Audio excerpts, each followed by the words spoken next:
നമസ്കാരം.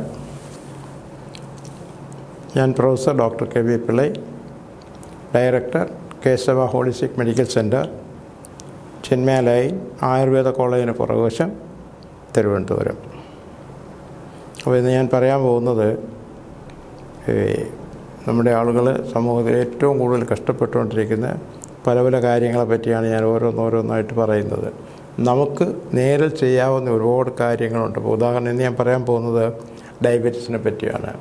ഇപ്പോൾ നമ്മുടെ കേരളത്തിൽ ഏത് പേഷ്യൻസിനെ എടുത്തു കഴിഞ്ഞാൽ തന്നെയും ഡയബറ്റീസ് ആൻഡ് ഹാർട്ട് ഡിസീസ്.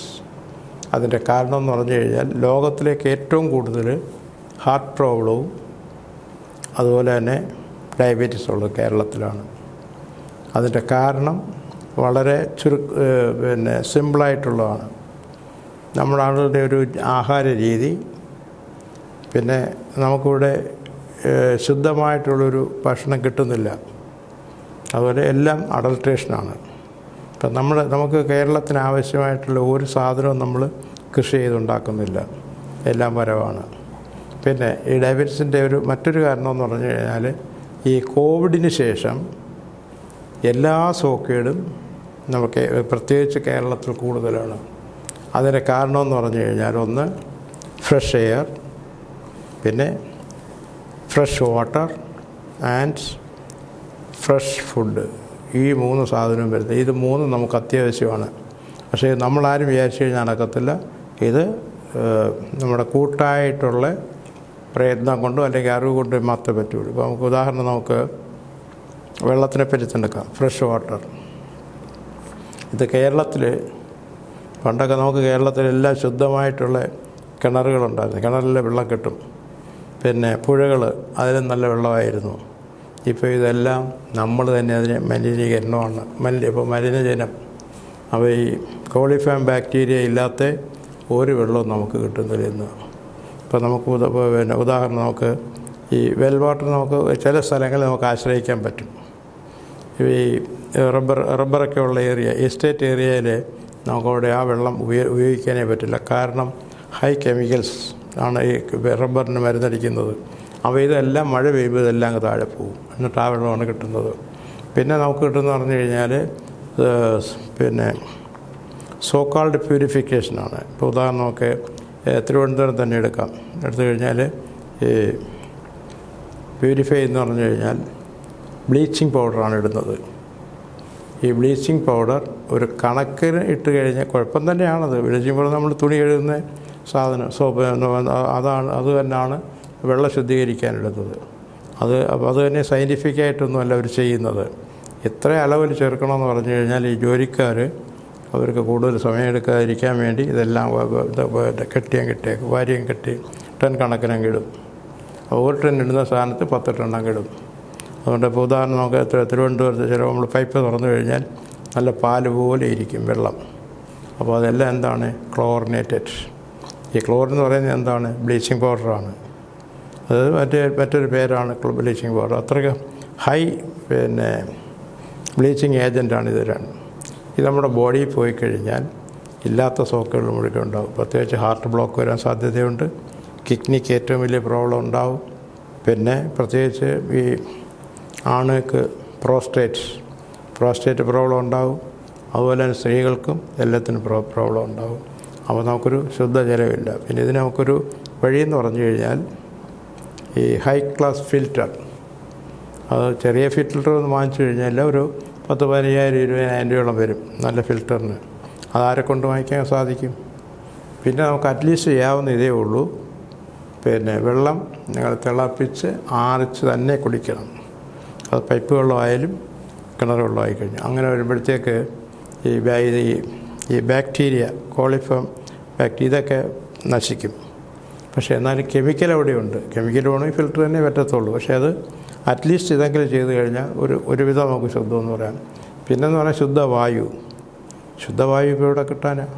നല്ല മലപ്രദേശമൊക്കെ ഉണ്ടെങ്കിൽ നമുക്ക് ശുദ്ധവായു കുറച്ച് കിട്ടും. കേരളത്തിൻ്റെ പിന്നെ കിഴക്കൻ സൈഡിൽ മല സൈഡിലൊക്കെ നമുക്ക് ശുദ്ധവായു കിട്ടുമെന്ന് പറയാം. അത് സിറ്റിയിലെന്ന് പറഞ്ഞു കഴിഞ്ഞാൽ ഇപ്പോൾ ഉദാഹരണം നമ്മൾ കന്യാകുമാരി തൊട്ട് കാസർഗോഡ് എടുത്തൊരു മെട്രോപൊളിറ്റൻ സിറ്റിയാണ്. നമ്മൾ യാത്ര ചെയ്യുമ്പോൾ തന്നെ നമുക്കറിയാൻ സാധിക്കും ഒരു ഗ്രാമപ്രദേശം നമുക്കില്ല. തമിഴ്നാട് ആന്ധ്രയിലൊക്കെ ആണെങ്കിൽ നല്ല ഗ്രാമപ്രദേശങ്ങളുണ്ട്. കേരളത്തിൻ്റെ കാര്യമാണ് ഞാൻ പ്രധാനമായിട്ട് പറയുക, അവിടെ ഇല്ല.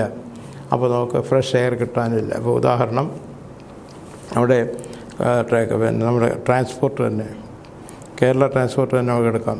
അവർക്ക് ഈ പൊല്യൂഷൻ ടെസ്റ്റൊന്നും ആവശ്യമില്ല, ഒന്നിൻ്റെ ആവശ്യമില്ല.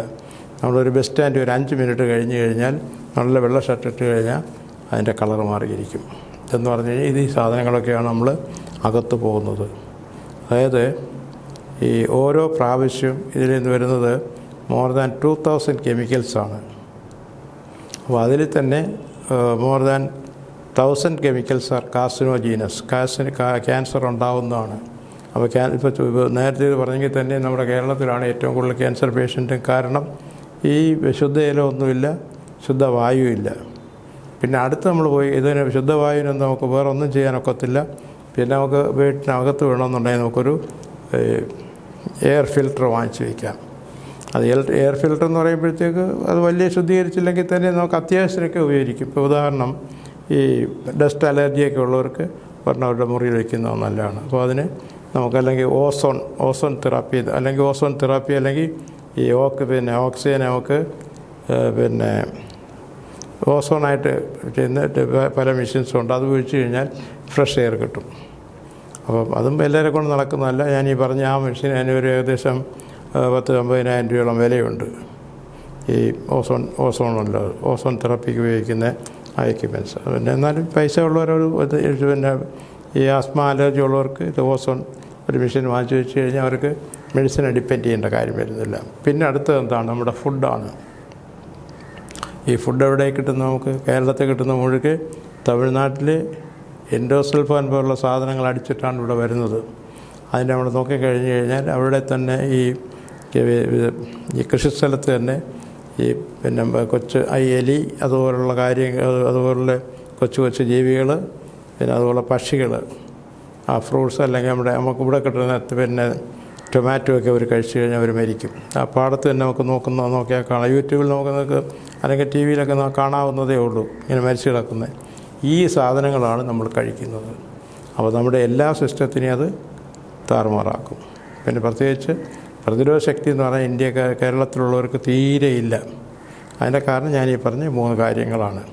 അപ്പോൾ നമുക്ക് സ്ഥലമൊക്കെ ഉള്ളവരാണെങ്കിൽ നമ്മൾ സ്വന്തമായിട്ട് തന്നെ കുറച്ചെങ്കിലും നമുക്ക് വെജിറ്റബിൾസൊക്കെ ഉണ്ടാക്കാം.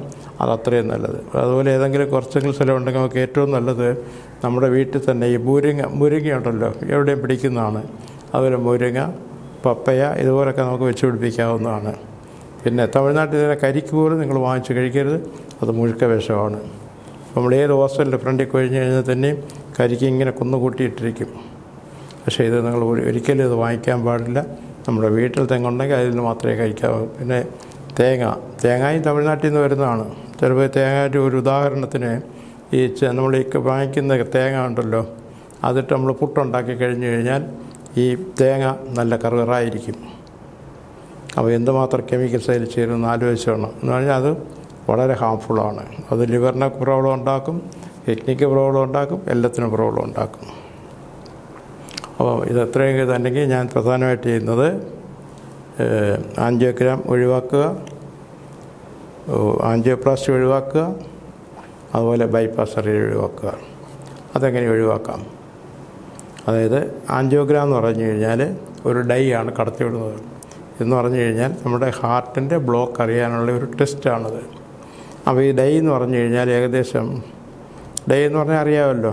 ഒരു ഉദാഹരണം, ഒരു പേഷ്യൻറ്റിന് 50% ബ്ലോക്കേ ഉള്ളെങ്കിൽ ഡൈ വീഴുമ്പോഴത്തേക്ക് അത് 80 മാറും. ഇപ്പോൾ 80% ഉണ്ടെങ്കിൽ അത് 100 മാറും. അപ്പോൾ 100 മാറിക്കഴിഞ്ഞ് കഴിഞ്ഞാൽ പേഷ്യൻസ് മരിക്കാൻ സാധ്യതയുണ്ട്. അപ്പോൾ അതിനൊരു ഒഴിവായിട്ടുള്ളത്, അതിൻ്റെ ഒരു ഡേഞ്ചർ ഇതാണ്. ഇതിൻ്റെ ദോഷവശം പേഷ്യൻസ് ചോദിക്കാറുമില്ല, ഡോക്ടർമാർ പറയാറുമില്ല. യൂറോപ്പിലും അമേരിക്കയിലും ആണെങ്കിൽ ഇതെല്ലാം എക്സ്പ്ലെയിൻ ചെയ്യും. ഇതേപ്പറ്റി കൂടുതൽ അറിയുന്നതിന് നിങ്ങൾക്ക് വൈകിട്ട് ഒരു 7 മണിക്ക് ശേഷം എന്നെ കോൺടാക്റ്റ് ചെയ്യാവുന്നതാണ്.